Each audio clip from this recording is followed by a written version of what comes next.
Voilà, on voit. Bonsoir à tous et à toutes. Alors, ce soir, je veux parler de la vie de Marie égyptienne.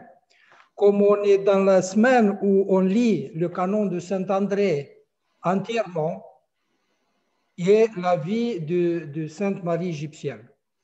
On a parlé pendant notre catéchèse sur le canon de Saint-André, qu'il était composé par Saint-André et il était déjà introduit dans l'Église au 7e siècle et en même temps avec la vie de Sainte Marie égyptienne. Comme on lit la vie de Sainte Marie égyptienne. Et première chose, je veux parler de l'auteur de cette vie. C'est le patriarche, le Saint Sophrone, qui était patriarche de Jérusalem. Il a vécu aussi au 7e, 6e et 7e siècle, né à Damas vers 550 et décédé en 638 ou 39 à Jérusalem. Il y a différentes dates. On a parlé que Saint André de Crète le connaissait, était proche de lui. Aussi, Saint Sophrone était ami de Jean Moscus, qui a écrit les prêts spirituels ou le limonarium. Les prêts spirituels, c'est les apophthegmes des pères du désert. C'est le livre qui parle justement du monachisme des moines d'Égypte, qui sont aujourd'hui publiés presque dans toutes les langues orthodoxes et chrétiennes, qui sont très, très riches en enseignement spirituel. Et nous pouvons constater comment les moines vivaient, comment ils cherchaient de trouver cet équilibre intérieur entre la prière, le travail, le repos, le combat contre les esprits et les tentations. C'est très, très... Les apophthegmes sont des conseils pratiques et en même temps très condensés sur la vie spirituelle, sur la vie dans l'Église.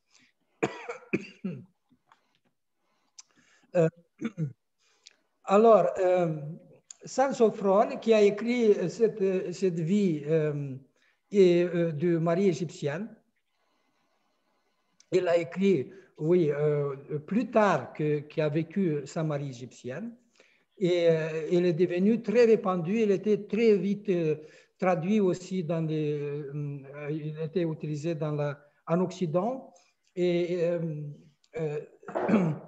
Marie égyptienne est devenue très comme un modèle de vie, du repentir des pécheurs, comme on a aussi des exemples de Marie-Madeleine dans l'Évangile. Marie égyptienne a vécu au 4e, 5e siècle, fin, deuxième moitié du 4e début, premier début du 5e siècle. Il y a différentes dates parce qu'on ne peut pas localiser exactement cette période. En tout cas, le deuxième moitié du 4e et première moitié du 5e siècle. Ceux qui ont sait, selon la vie, qu'il est né dans une famille, il a quitté la famille chrétienne à l'âge de 12 ans et il a vécu avec une vie très libre comme ça. Et il a vécu 17 ans dans cet état. Après il est parti à Jérusalem, après au désert, et il a vécu encore 47 ans au désert. Ça veut dire que oui, il avait à peu près 80 ans, moins. Et euh, euh, le, euh, le père Zosima qui l'a connu et qui a raconté cette histoire, aussi, selon les dates historiques, il a vécu presque au même temps.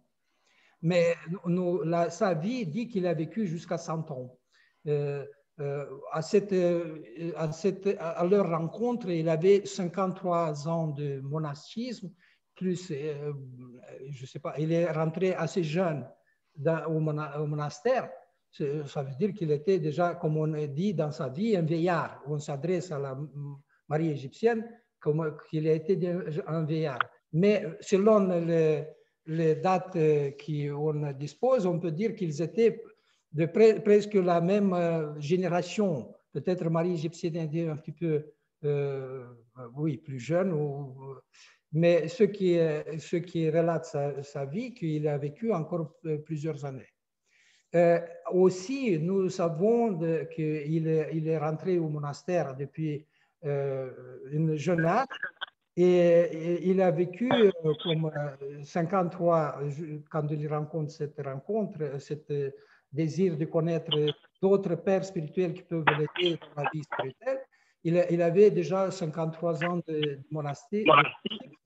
Et la vie de Marie égyptienne parle de cette vertu qu'il avait et était respecté par les autres moines. Il avait un progrès spirituel reconnu par les autres moines, avait plusieurs visions qu'il a eues dans sa vie de prière et il est arrivé à une certaine maturité spirituelle et même, comme l'a dit la vie de Marie égyptienne, il avait des pensées concernant le niveau de la vie spirituelle, s'il y a d'autres monastères, des personnes qui peuvent lui enseigner des choses dans la vie spirituelle qu'elle ne connaît pas. Ça veut dire qu'il avait une certaine, déjà, un niveau de vie spirituelle qui était considéré comme un maître dans la vie spirituelle. Et il avait des pensées pour qu'il connaisse ou que Dieu lui découvre s'il y a des gens à sa mesure ou plus grands que lui, puis qu'il puisse apprendre des choses dans la vie spirituelle.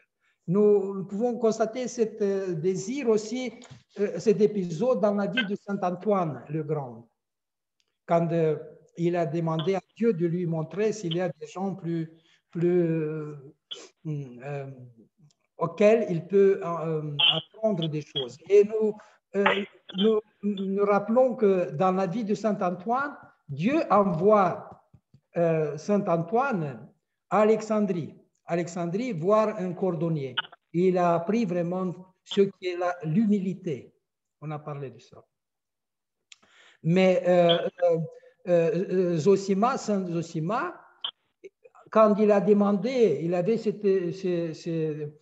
désir de connaître des pères spirituels plus avancés dans la vie spirituelle, il a eu quelqu'un qui lui a apparu, il a conduit au monastère près de Jourdain et il est venu, il s'est présenté au monastère, il a parlé qu'il a le désir d'apprendre dans la vie spirituelle. Et ce qui est intéressant, que dans ce monastère, comme beaucoup dans d'autres monastères en Égypte ou en Palestine, les moines, pardonnez-moi, les moines, au début du carême, quittaient le monastère pour aller au désert, pour rester seul dans le désert et rester seul avec Dieu et combattre seul les esprits malins. C'était une expérience assez difficile, rude, parce que chacun prenait un petit peu de nourriture et il avait une liberté totale sur la vie de prière, sur l'ascèse, sur le temps de repos, sur le travail de main. Chacun, c'était vraiment un laboratoire de sanctification de leur vie. Et nous voyons dans la vie de Sainte Marie égyptienne que Zosima aussi est parti au désert. Et là, quand il est parti, il a rencontré la Marie égyptienne. Comme rencontre comme la vie de Marie égyptienne, il est allé, il a marché 20 jours aux profondeurs du désert. Et quand il priait pendant les offices de terce ou de sixte, il faut vérifier, elle a observé une ombre qui est passée devant lui. Et à ce moment-là, il a commencé à courir derrière cette personne parce qu'il était étonné, il était effrayé quelque part aussi, mais en même temps, il a compris qu'il y a quelque chose qui est extraordinaire. Parce que ses pensées, son désir de rencontrer quelqu'un qui peut l'enseigner.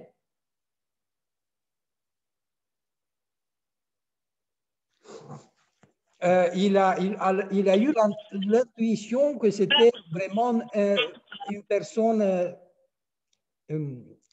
hors de commun. Et il a continué à supplier cette personne qui était devant lui de s'arrêter et qu'il voulait parler. Vous voyez, parce qu'au début, il a cru que c'était un fantôme, parce que la silhouette de Marie égyptienne était tellement transparente. Et en plus, il était dans un état de, tu vois, elle était noire, comme on dit, la vie, parce qu'elle était à cause du soleil, il était exposé au soleil, et sa chair était comme, que tu avais l'impression que c'est quelque chose d'étrange en même temps. Et finalement, la Marie égyptienne lui a dit qu'elle ne peut pas s'approcher parce qu'elle est nue et elle ne peut pas se promener avec lui, et que s'il veut qu'il parle, qu'il se voit, il faut qu'il lui jette un vêtement pour qu'elle puisse se couvrir parce qu'elle est une femme.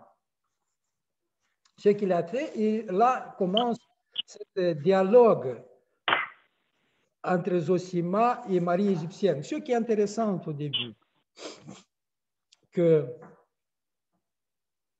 Marie égyptienne commence à rencontrer, mais tout au début, Zosima se jette par terre et demande la bénédiction de Marie égyptienne.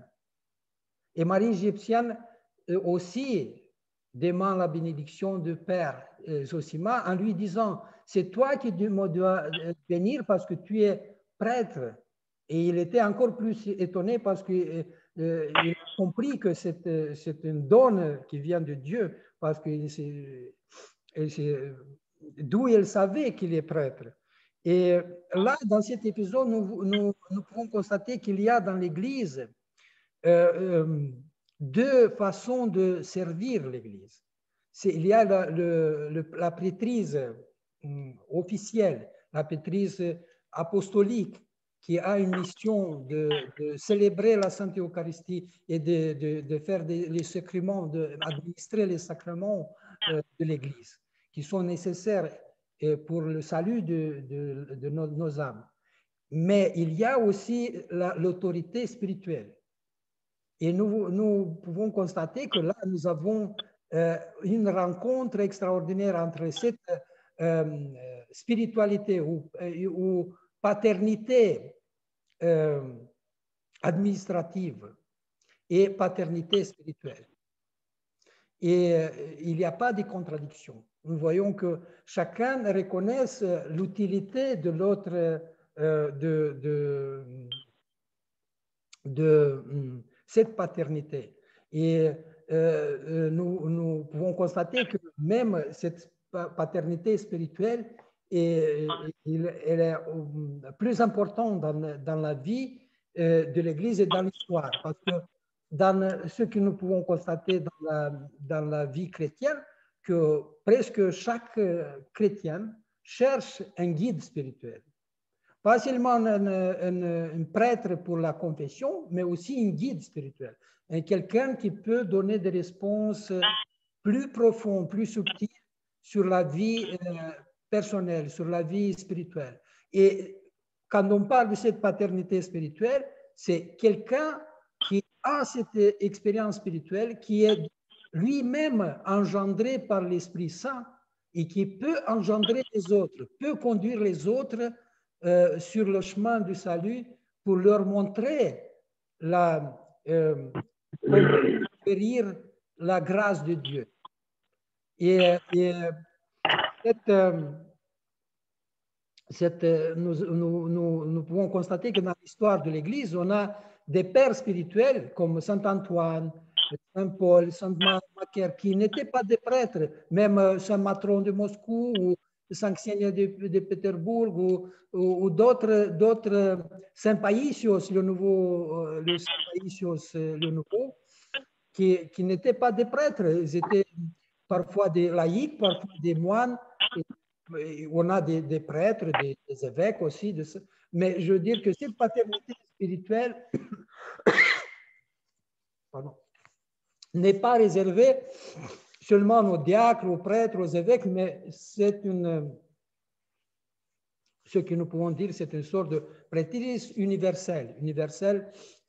C'est paternité spirituelle universelle, que chaque chrétien peut être un père spirituel, mais ça dépend de notre effort dans la prière, dans la jeûne, dans le combat spirituel, dans les bonnes œuvres. Ça dépend de notre engagement dans la vie chrétienne.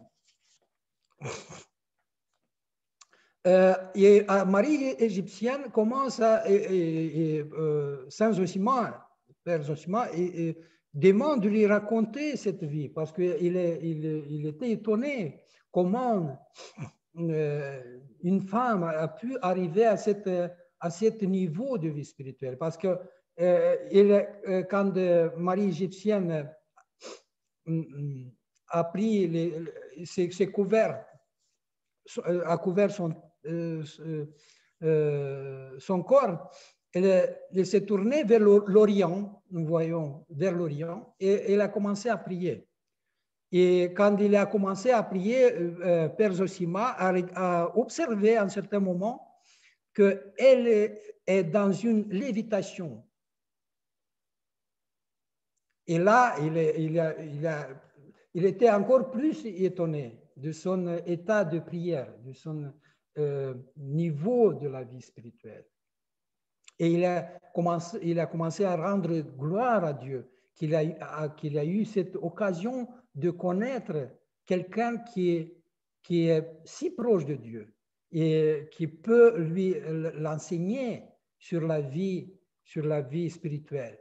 Finalement, il a compris aussi l'humilité, parce qu'il y a toujours dans l'Église, il y a toujours des personnes qui peuvent nous enseigner des choses, qui peuvent nous montrer la profondeur de ce mystère de l'incarnation, ce mystère de l'amour de Dieu.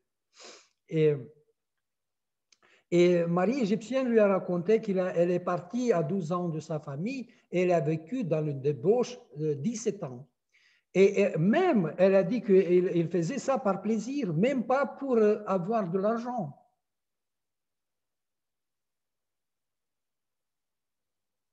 Et même quand elle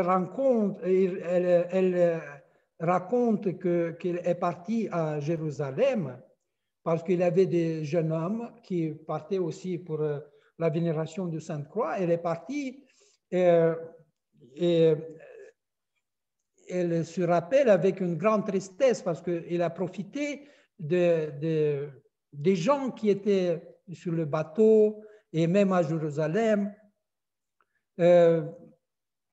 Mais quand elle a voulu rentrer dans l'église à Jérusalem pour vénérer la Sainte Croix, elle a constaté qu'il ne peut pas rentrer. Il a essayé 3, 4 fois. Il était stupéfié. Il ne pouvait pas comprendre pourquoi il ne peut pas rentrer. Parce que tous les autres qui étaient là-bas, ils rentraient facilement. Et à un certain moment, elle a commencé à penser à sa vie. Et elle s'est rendue compte qu'il y a quelque chose qui ne va pas. Et à ce moment-là, elle était devant les portes de l'église et là-bas, elle a vu l'icône de la Mère de Dieu. Elle s'est approchée, il a demandé à la Mère de Dieu qu'elle fasse quelque chose, qu'il puisse rentrer, il va abandonner cette vie. Et elle a prié avec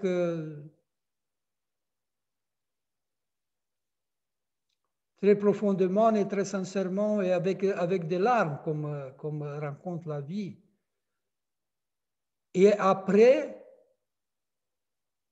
elle est rentrée sans aucun obstacle. Et elle dit qu'elle était comme si une voile qui est tombée de ses yeux. Elle a commencé à voir autrement sa vie et ce qu'elle a fait dans sa vie. Et elle a commencé à pleurer, et elle est sortie de l'église et il a demandé à la Mère de Dieu, qu'est-ce que je dois faire pour... Et il a eu une réponse de partir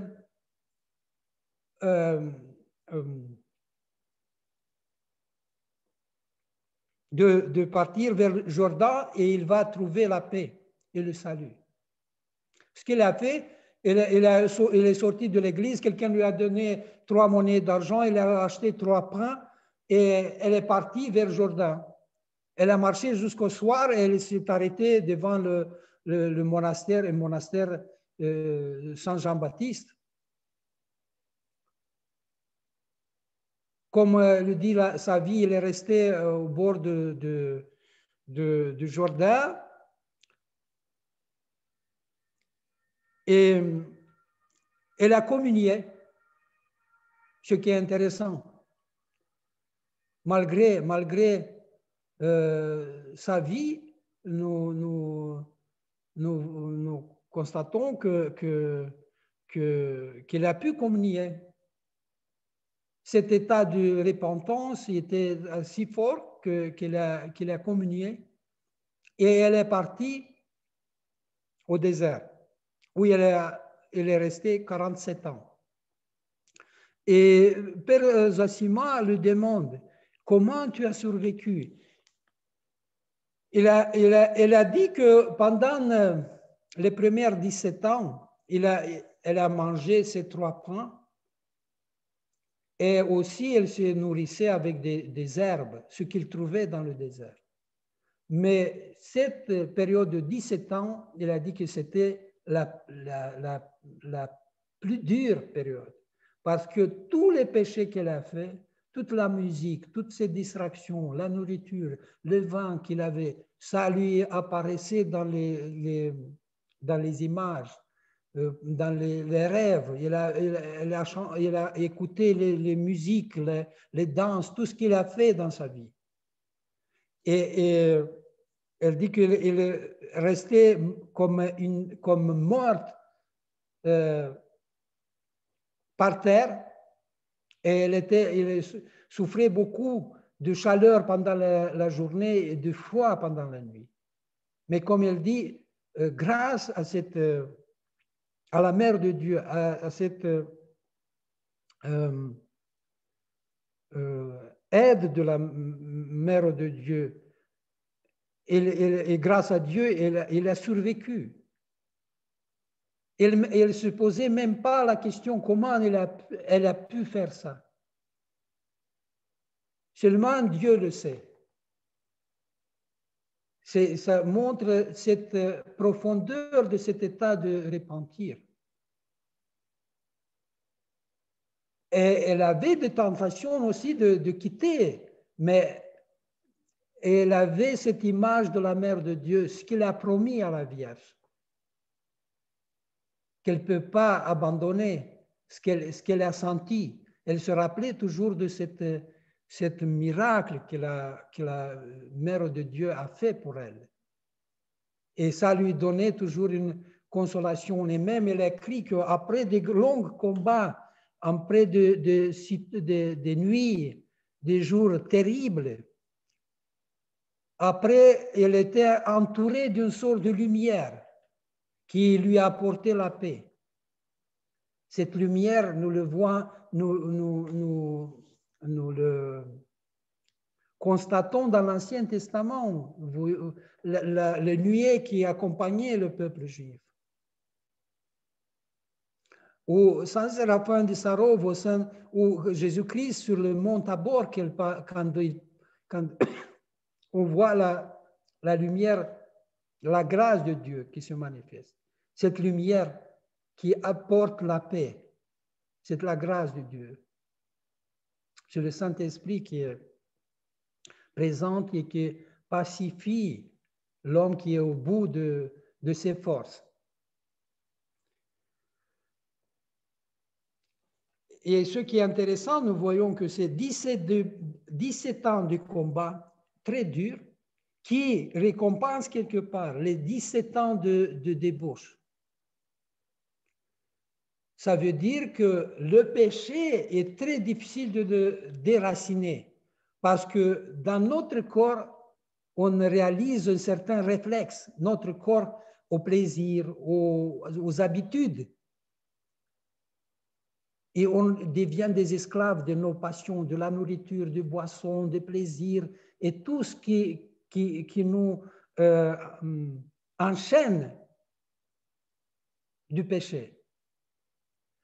Et dans sa vie, nous voyons cette perspective inverse qui se réalise. C'est 17 ans pour déraciner tous les péchés, tous les plaisirs que l'enchaînait autour du péché et qui empêchait d'avoir cette liberté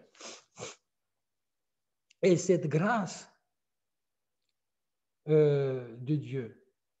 Mais elle a résisté dans ce combat qui était très rude.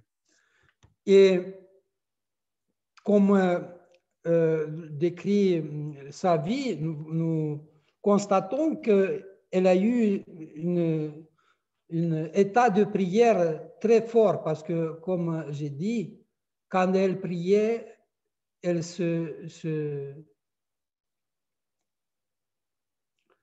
elle montait la terre, comme dit sa vie, d'un coudé. C'est de 45-50 cm du sol. Comme si elle n'avait pas le corps, ou comme si elle avait des ailes. C'est ça la conséquence de cette repentir, de cette humilité, de cette profonde conscience de notre état du péché. Et quelle sincérité devant Dieu, et quelle confiance et quelle foi dans la Mère de Dieu qu'elle va le protéger, qu'elle soit toujours avec elle.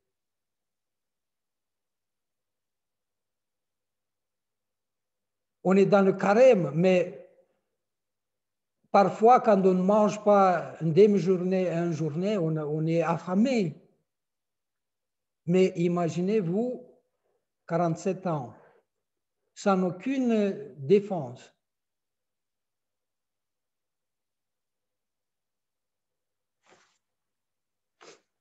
C'est pourquoi cette vie de Marie égyptienne est devenue un symbole de repentir, de pénitence de l'homme. c'est pourquoi cette vie était intégrée dans l'Église, avec le canon de Saint-André, qui parle aussi de cette période de réflexion sur notre état de l'âme, sur l'état de notre conscience, de notre repentir devant Dieu. Et l'Église a mis la vie de Sainte Marie égyptienne, justement, avant la fin du carême, pour nous fortifier, pour nous donner l'espoir que même les plus grands pécheurs peuvent avoir l'espoir du salut. La vie de Marie égyptienne doit nous encourager d'avancer vers Dieu dans la vie chrétienne malgré tous les péchés qu'on peut commettre, malgré tout le mal qu'on peut faire. Parce que l'amour de Dieu est plus grand. Et même l'Évangile nous dit qu'un pécheur qui se convertisse, il y a une grande fête dans les cieux. Comme l'exemple de parabole de fils prodigue. La joie de passer de la mort à la vie, de ressusciter, parce qu'il y a une résurrection intérieure.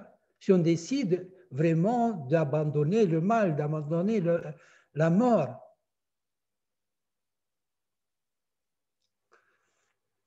Et évidemment que la vie de Marie égyptienne nous rappelle la vie de Marie-Madeleine, la vie de Sainte Pélagie, qui était aussi une prostituée très belle, extraordinaire. Tout le monde l'admirait.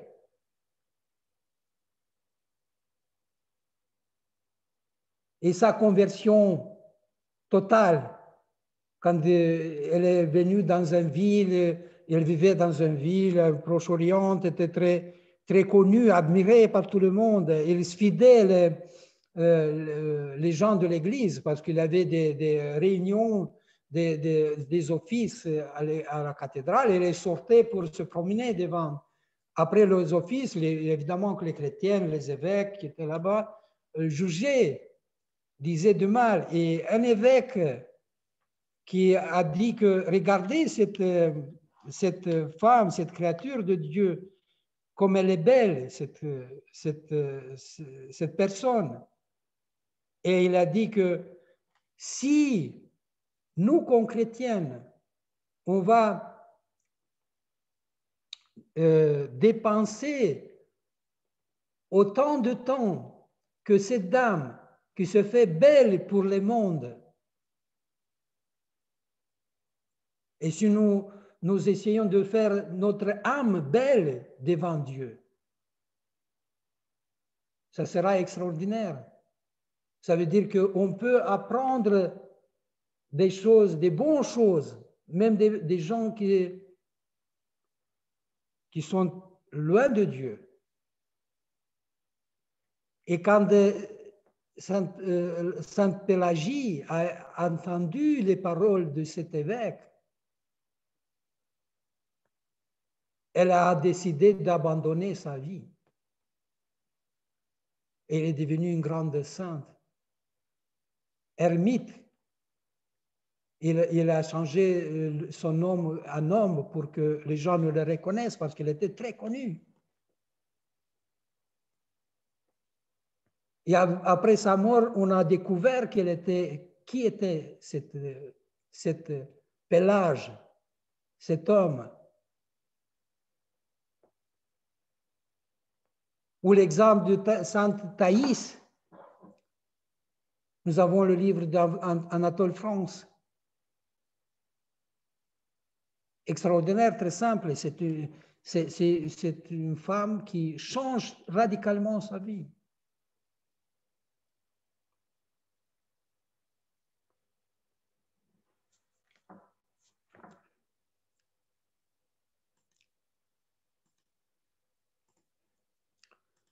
C'est pourquoi nous lisons la vie du mari égyptienne cette semaine, demain soir, mardi soir, jeudi matin, avec le canon de Saint-André. Et là, nous constatons qu'il y a dans le canon ce dialogue entre l'âme et la conscience de l'homme, entre l'âme de l'homme et Dieu, entre l'humanité et son créateur. Il y a ces trois niveaux qui parlent de cet état dans lequel se trouve l'humanité, dans lequel se trouve l'homme, dans lequel se trouve chacun d'entre nous.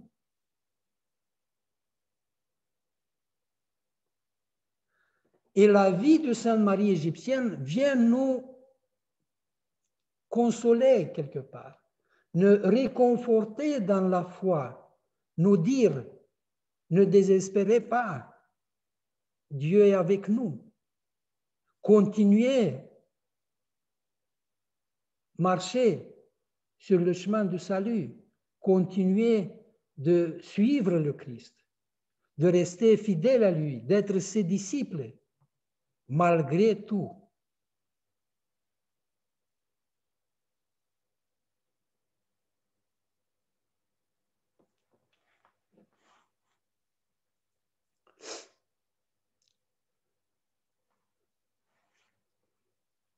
C'est pour cette raison que je voulais parler de la vie de Marie égyptienne, parce qu'elle est pas très longue, mais plein des éléments utiles pour notre vie chrétienne, pour cette période du carême, pour comprendre notre état dans lequel on est, de ne pas avoir peur de tomber, mais avoir peur de rester tombé, de se lever toujours, de continuer, mais avec l'espoir et la foi que la Mère de Dieu, Jésus-Christ et les saints sont avec nous. Ils sont nos amis qui attendent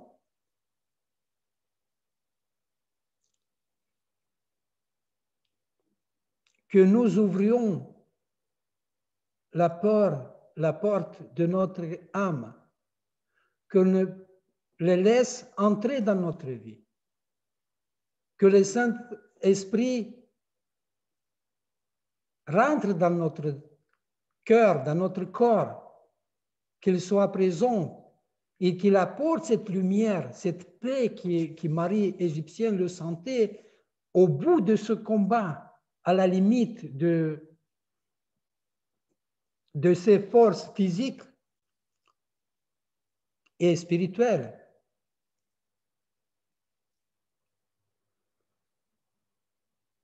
Ce que nous pouvons aussi constater que cette paix, la grâce viennent au moment, parfois, quand l'homme ne peut plus. Et ça, nous pouvons constater aussi dans la vie de Saint Silouan, ou Job, un exemple. Quand l'homme est à la limite de se révolter contre Dieu, en disant, en criant, où es-tu? Dieu, où es-tu? Pourquoi tu m'abandonnes?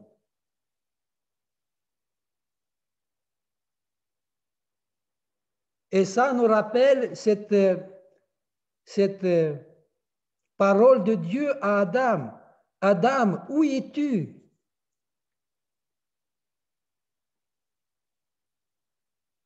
Dieu, malgré le péché d'Adam, est allé à la rencontre d'Adam, de l'humanité. Il cherchait l'homme et l'homme s'est caché.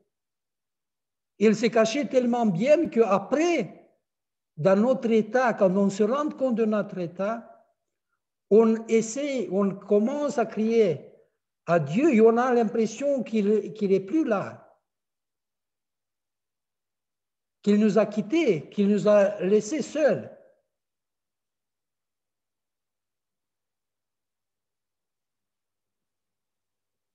C'est ça l'état de perdre la grâce de Dieu. C'est ça l'état de l'homme qui a quitté le paradis. Pour revenir, on voit que dans la vie de Sainte Marie, il y a une période la même période qu'il a été dans le péché, la même période pour revenir. C'est pourquoi notre état parfois, notre impression que Dieu n'est pas avec nous, c'est parce que nous sommes éloignés trop de Dieu. Et pour revenir, il faut parcourir certaines étapes. Il faut avoir de la patience. Il faut avoir de la foi. Il faut faire des efforts. Ce qui n'est pas simple. C'est pourquoi Jésus-Christ nous dit qu'il faut prendre sa croix. Sa croix, c'est notre état, c'est l'état de l'humanité que nous devons porter. Et ce n'est pas confortable pour nous. On veut éviter ça.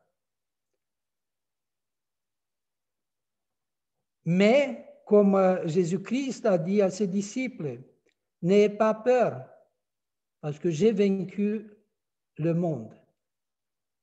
Ça veut dire que pour pouvoir combattre tout le mal qui existe, il faut s'accrocher à Dieu. Et nous pouvons constater dans la vie de Sainte Marie égyptienne comment elle était proche de la mère de Dieu, pour qu'il puisse le sauvegarder. Et un autre élément important dans sa vie, parce que Zosima, qui avait une expérience, qui a vécu toute sa vie au monastère, il connaissait les offices, l'évangile, les prières. Quand il parlait avec Marie égyptienne, il s'est rendu compte qu'elle parle avec des mots des psaumes, de l'évangile, et de l'enseignement de l'Église. Et il a demandé, est-ce que tu as étudié, tu as lu l'Évangile? Elle a dit, j'ai rien, je pense qu'elle ne pouvait même pas lire. À 12 ans, elle est partie. Mais en plus le temps de 47 ans, elle a vu personne. Et Zosima était étonné d'où elle connaît d'où elle a cette sagesse. Et elle a dit que c'est la grâce de Dieu qui lui donne ces paroles. C'est ça le mystère de la foi aussi. Ce qui a dit aussi Saint Silouan, que si l'humanité perd l'Évangile, perd tous les livres qui existent dans le monde, les pères spirituels, les moines, les gens qui vivent dans l'esprit, ils peuvent tout reconstruire. Parce que si on vit dans l'esprit, le même esprit va nous découvrir cette réalité, cet mystère, cette relation entre l'homme et Dieu. Rien ne se perd. C'est pourquoi dans l'Église orthodoxe, on est très attaché aux pères de l'Église. Parce que les pères de l'Église sont des repères historiques qui actualisent cette grâce de Dieu, cet Esprit Saint dans l'histoire. Et nous pouvons nous accrocher à leur enseignement, à leur façon de vivre, à leur exemple, à leur combat, à leur sagesse.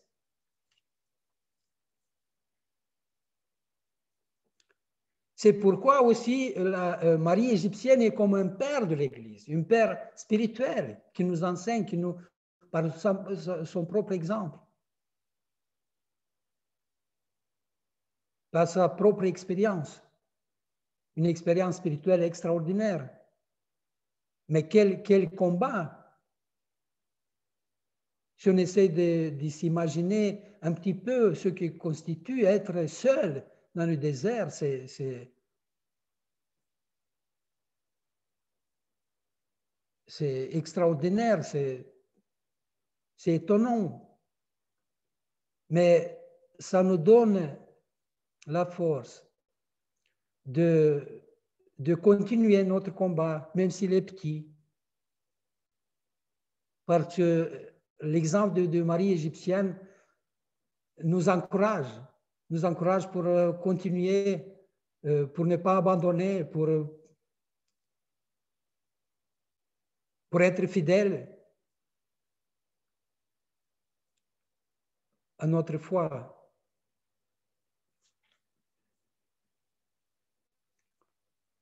Et ce qui est aussi intéressant dans sa vie, que Zosima a rencontré Sainte Marie égyptienne, pas seulement pour son propre bien, pour apprendre des choses spirituelles, mais aussi pour le bien de Sainte Marie égyptienne, parce qu'il avait le désir de communier avec les saints dons.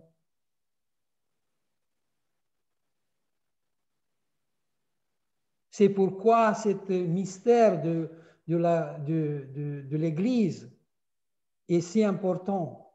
C'est la préparation aussi pour ce passage, pour cette rencontre avec Dieu dans la vie éternelle, après notre mort. Ce qu'il a demandé à Zosima de lui apporter la Sainte Communion le jeudi saint de l'année suivante.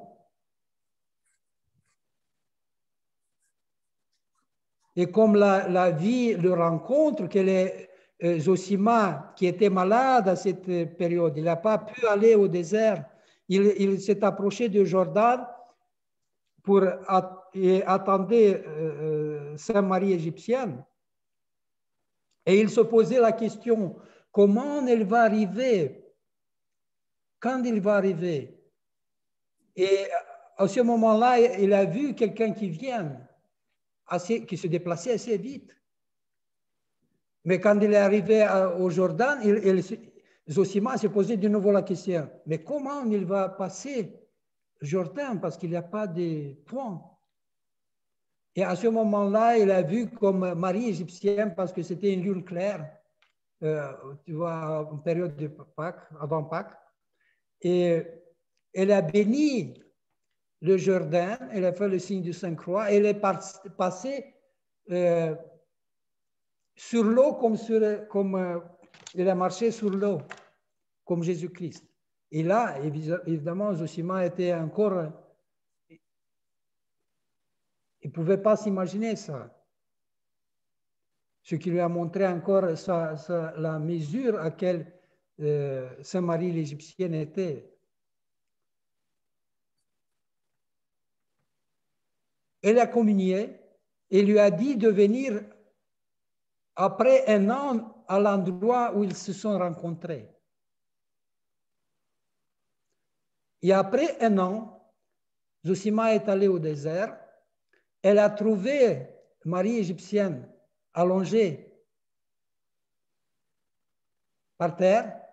Et il y avait une inscription qui disait que je suis mort même jour quand j'ai pris les saints dons.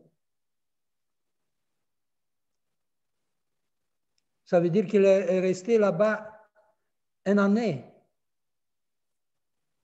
Il était intact. Elle a dit de l'enterrer là où elle était. À ce moment-là, Zosima commence à se demander, mais comment je veux creuser cette tombe? Parce que le terrain est sec et dur. Et à ce moment-là, il a vu un lion qui est venu et qui a creusé la tombe de Sainte-Marie égyptienne. Il l'a enterré et il est revenu au monastère en rencontrant aux moines la vie de Sainte-Marie, ce qui s'est passé avec lui depuis 3 ans. Pu parler de cette rencontre avec Sainte-Marie égyptienne, parce que la sainte lui a interdit. Il a dit qu'il faut parler de ça, mais plus tard.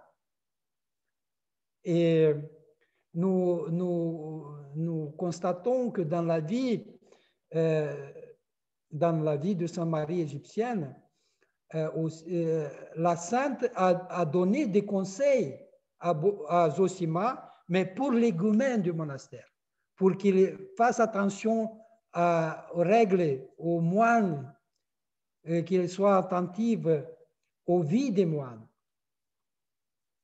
Et ce qu'ils ont fait.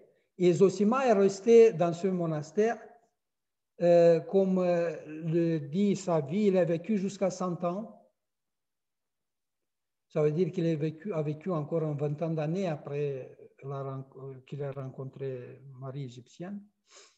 Et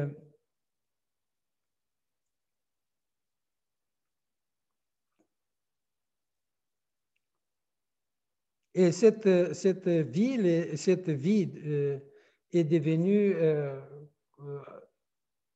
connue, comme j'ai dit, très connue dans l'Église et même dans la tradition byzantine, elle est restée comme un modèle de repentir pendant cette période qui montre bien l'esprit de cette période de préparation pour Pâques, pour rencontrer le Christ ressuscité, et qui montre aussi notre possibilité de résurrection. Et la vie de Sainte Marie montre tous les aspects et théologiques, et spirituels, et pratiques dans l'Église. Merci beaucoup pour votre attention. Si vous avez des questions.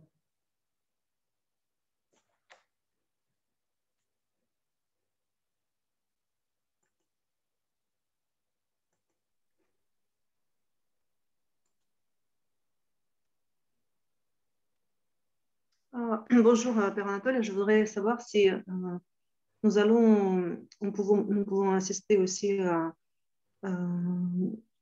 aux liturgies des dons sanctifiés au mois d'avril, avant Pâques, ou pas? Est-ce que ce sera possible?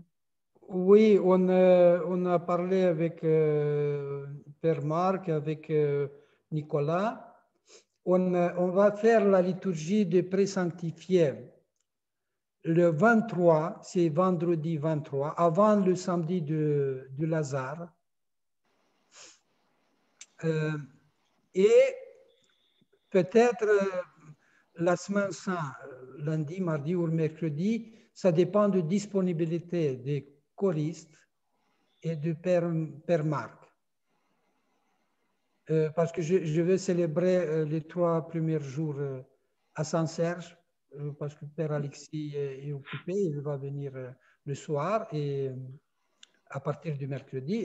Mais vendredi 23, on va faire la liturgie des présanctifiés le matin. On va faire l'office avec les heures, le typique, le vêpres et la liturgie des présanctifiés. Et on va parler la semaine prochaine, mardi prochain, on va parler de la liturgie des présanctifiés, parce que c'est un office particulier pour cette période du carême. Et c'est pourquoi j'ai voulu qu'on parle de l'Éphrem, de la prière de Saint Éphrem, le Syrien, ce qu'on a fait la semaine dernière. Aujourd'hui, on parle de la vie de Sainte Marie égyptienne parce qu'on a le canon de Saint-André et la vie de Sainte Marie égyptienne. Et mardi prochain, on va parler de la liturgie des dons présanctifiés. Pour que vous soyez un petit peu préparés pour comprendre le déroulement de la liturgie, le sens théologique, le sens spirituel de cette liturgie. Très bien, merci beaucoup. Donc, ce sera annoncé par Nicolas, c'est oui, ça? Oui, donc, oui. Merci. Oui, on a la chance d'avoir 2 prêtres, donc ça va nous donner l'occasion d'avoir pas mal d'offices cette année. Voilà. Oui. C'est très bien. Oui.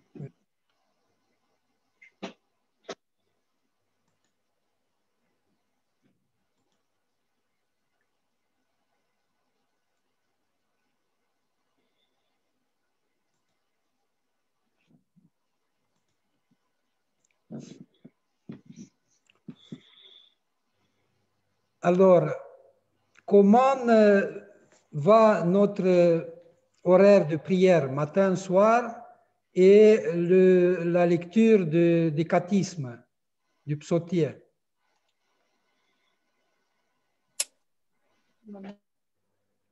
On arrive à faire un petit peu la prière le matin, le soir pour Moi, des fois, j'y arrive le matin, des fois le soir, des fois les 2 fois. Ça dépend.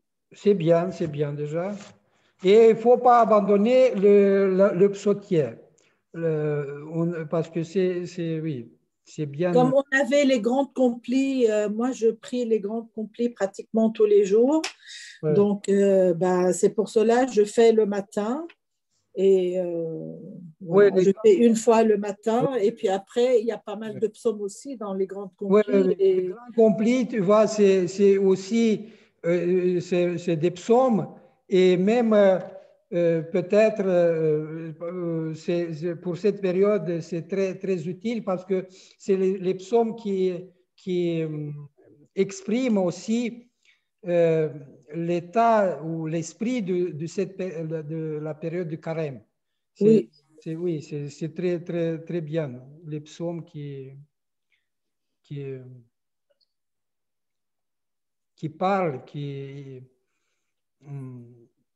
de l'état de l'homme, de son questionnement. J'ai remarqué quand même, il y a pas mal de répétitions entre les psaumes, c'est-à-dire d'un cathisme à l'autre. Et ça, avec l'habitude de lire tous les jours, ça rend beaucoup plus fluide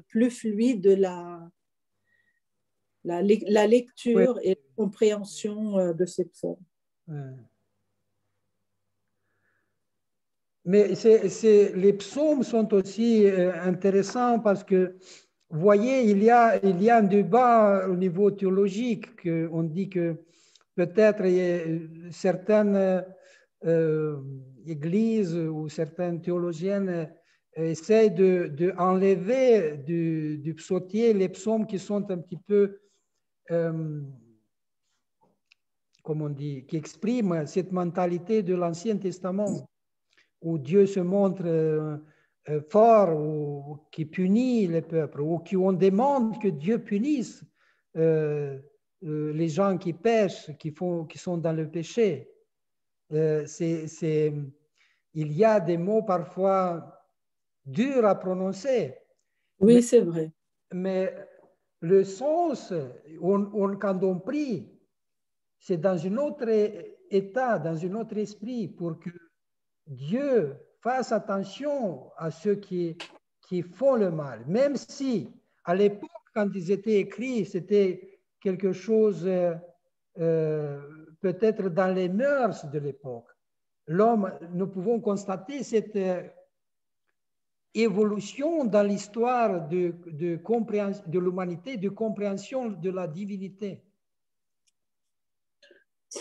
Et c'est comment Dieu se découvre à travers le peuple juif, à travers la loi, à travers les prophètes, à travers plusieurs générations.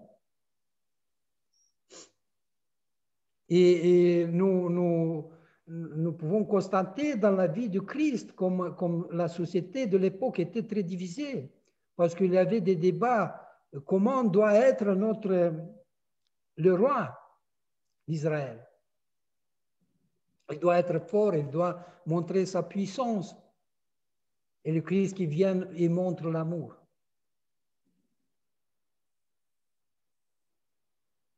Et cet amour, jusqu'à aujourd'hui, nous pouvons constater dans notre vie, dans le monde dans lequel nous vivons, que c'est très difficile de montrer l'amour, de rester dans l'amour.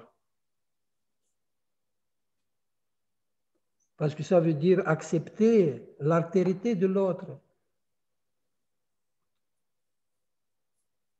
Pas seulement l'accepter, essayer de l'intégrer dans le plan du salut de Dieu. Parce que souvent, les gens ne s'intéressent pas à ce plan du salut. Mais Dieu veut sauver chaque créature. Et nous, comme chrétiens, on doit être attentifs à chaque être, à chaque image de Dieu. Et c'est difficile. Mais avec l'aide de Dieu, tout peut changer. Et là c'est une chose que nous pouvons expérimenter nous-mêmes dans notre vie. Notre vie chrétienne peut devenir un laboratoire de la vie éternelle.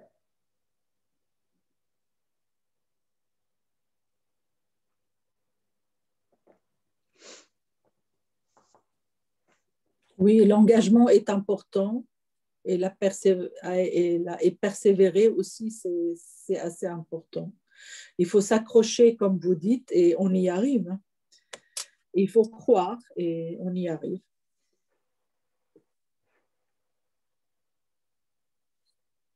Merci, Père Anatole, pour tout ce que vous nous dites et vos enseignements. Bien, on se verra samedi ou dimanche et on continue nos catéchèses pour les adultes. Et, vous avez dit. Donc, on va mardi prochain. Et vendredi, c'est pour les enfants, c'est ça? Pour les jeunes? Ce vendredi. Oui, oui, oui, oui. Ce vendredi. D'accord. Et après, je pense qu'on va voir après Pâques déjà. Mais ce vendredi, Père Anatole, vous n'avez pas l'office de l'Acatiste à célébrer à Saint-Serge? Ah oui, c'est vrai. C'est vrai, oui. Oui, ça va être difficile, oui. C'est à quelle heure? C'est prévu, c'est à quelle heure à Saint-Serge? Oui, c'est à 5 heures. À 17 heures. Bon. Ouais, je vous en sortirai vers 20 heures, pas avant. Oui, oui, oui. Oui. Alors, je vais réfléchir comment Vous faire. réfléchissez, d'accord, très bien. Oui. Allez. Bien. Bon, bonsoir. Bonne soirée à tous. Merci beaucoup. Bonne soirée à tous. Merci, au revoir.